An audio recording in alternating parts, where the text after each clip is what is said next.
जवाब दें कि ये एसआईआर क्यों किया जा रहा है। जवाब दें कि ये जो वोट चोरी का पूरा मुद्दा है इसके बारे में बात करें, समझाएं जनता को। अगर ये सच नहीं है तो बताएं जनता को। उन्होंने देश के साथ धोखा दिया। एक लोकतांत्रिक चुनाव में अगर वो प्रधानमंत्री थे तो उनको पार्लियामेंट से इस बात को सैंक्शन लेनी चाहिए थी, कैबिनेट से लेनी चाहिए थी।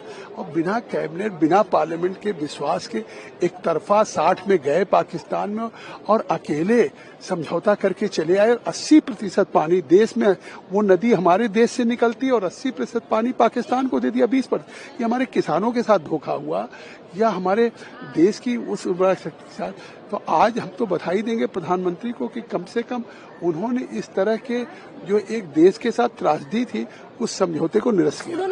10-11 साल हैं, इनमें इन्होंने कितनी चीज़ें नेहरू जी की गलती कहकर अपना पल्ला झाड़ दिया। ठीक है, कुछ चीज़ें उनकी जो जिम्मेदारियां हैं उनको निभानी चाहिए और अतीत के बारे में बात करना बंद करना चाहिए। आजकल जो हो रहा है उसके बारे में बात करें। जवाब दें कि ये एसआईआर क्यों किया जा रहा है। जवाब दें कि ये जो वोट चोरी का पूरा मुद्दा है इसके बारे में बात करें, समझाएं जनता को।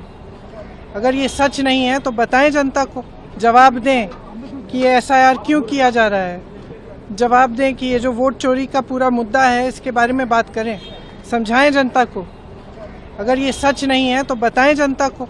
उन्होंने देश के साथ धोखा दिया। एक लोकतांत्रिक चुनाव में अगर वो प्रधानमंत्री थे तो उनको पार्लियामेंट से इस बात को सैंक्शन लेनी चाहिए थी, कैबिनेट से लेनी चाहिए थी।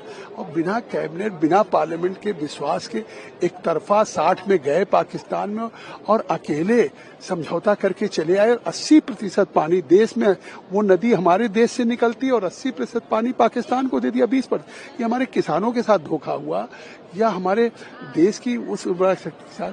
तो आज हम तो बधाई देंगे प्रधानमंत्री को कि कम से कम उन्होंने इस तरह के जो एक देश के साथ त्रासदी थी उस समझौते को निरस्त किया।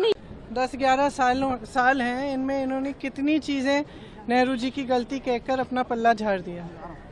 ठीक है, कुछ चीज़ें उनकी जो जिम्मेदारियां हैं उनको निभानी चाहिए और अतीत के बारे में बात करना बंद करना चाहिए। आजकल जो हो रहा है उसके बारे में बात करें। जवाब दें कि ये एसआईआर क्यों किया जा रहा है। जवाब दें कि ये जो वोट चोरी का पूरा मुद्दा है इसके बारे में बात करें, समझाएं जनता को। अगर ये सच नहीं है तो बताएं जनता को।